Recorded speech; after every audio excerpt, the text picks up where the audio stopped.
बाळांनो, पहाटे 3 ते 5 च्या दरम्यान जर तुम्ही अचानक लघवीसाठी उठता, तर हे केवळ शरीराची सवय नाही.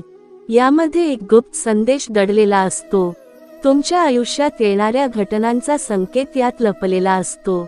आचार्य सुद्धा चकित होतात जेव्हा हे संकेत समजतात, कारण हा काळ आहे ब्रह्ममुहूर्ताचा. देवदेवतांची ऊर्जा या वेळेत सक्रिय असते आणि तुमचं शरीर ही ऊर्जा कशी घेतं त्याचा संबंध या घटनेशी आहे. म्हणूनच मित्रांनो, सावधान व्हा. पहाटे 3 ते 5 हा काळ सर्वोत्तम आध्यात्मिक वेळ मानला जातो. या काळात मन आणि मेंदू सर्वात जास्त जागृत होतात. पण जर तुम्ही वारंवार या वेळेत जागे होता, तर तुमच्या जीवनात काही अदृश्य शक्ती तुम्हाला संदेश देत असतात.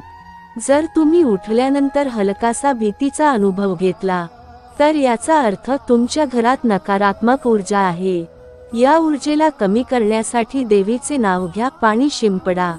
हे केल्याने भय नाहीसं होतं.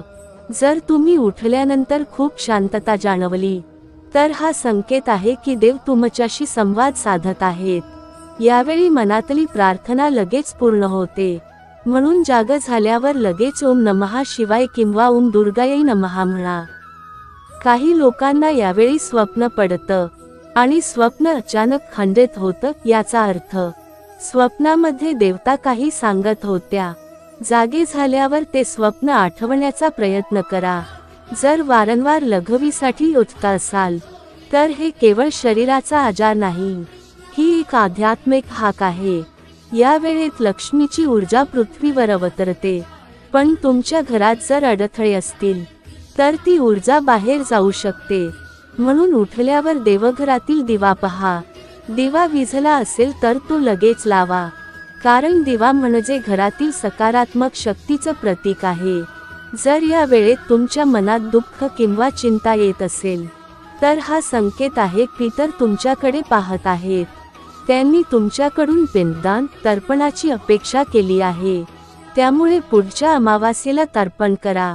जर उठल्यावर डोळ्यात पाणी येत असेल, तर याचा अर्थ तुमच्यावरून संकट निघून गेलं आहे. दुर्गा मातेनं तुमचं रक्षण केलं आहे. पहाटे 3 ते 5 हा काळ महायोगायोगाचा असतो. या वेळेत ध्यान केलं तर 7 जन्मांचं पुण्य मिळतं.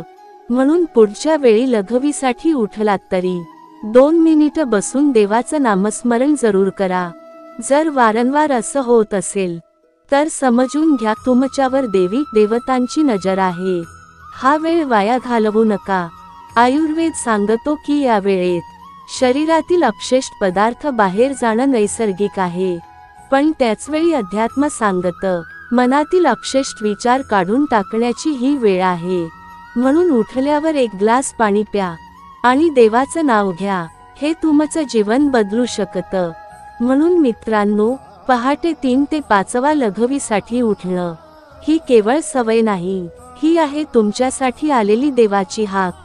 जर तुम्ही हा वेळ योग्य वापरलात, तर आयुष्यातील अडचणी दूर होतात, घरातील दरिद्रता नष्ट होते, पितर प्रसन्न होतात, देवी देवतांचा आशीर्वाद मिळतो.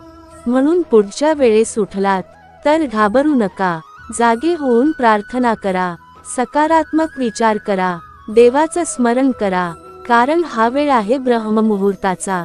या वेळेत केलेली साधना, प्रार्थना, जप 1000 पटीने फळ देतो. बाळांनो, हा रहस्य समजून घ्या आणि आयुष्यभर लक्षात ठेवा. पुढच्या वेळी तुम्ही उठलात तर लगेच देवाचं नाव घ्या.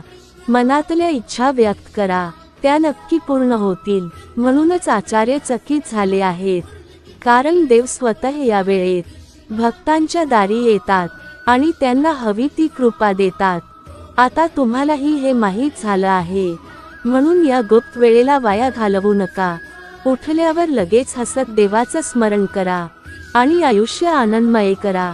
बाळांनो, सावधान राहा. पहाटे 3 ते 5 हा संकेत ओळखा. ही वेळ तुमच्यासाठी वरदान आहे. लक्षात ठेवा, हा काळ मिळतो प्रत्येकाला, पण तो वापरतो फक्त जागृत भक्तच. तुम्ही त्यातला एक व्हा आणि दुर्गा मातेकडून आशीर्वाद मिळवा. व्हिडिओ आवडल्यास लाईक, सबस्क्राईब करायला विसरू नका.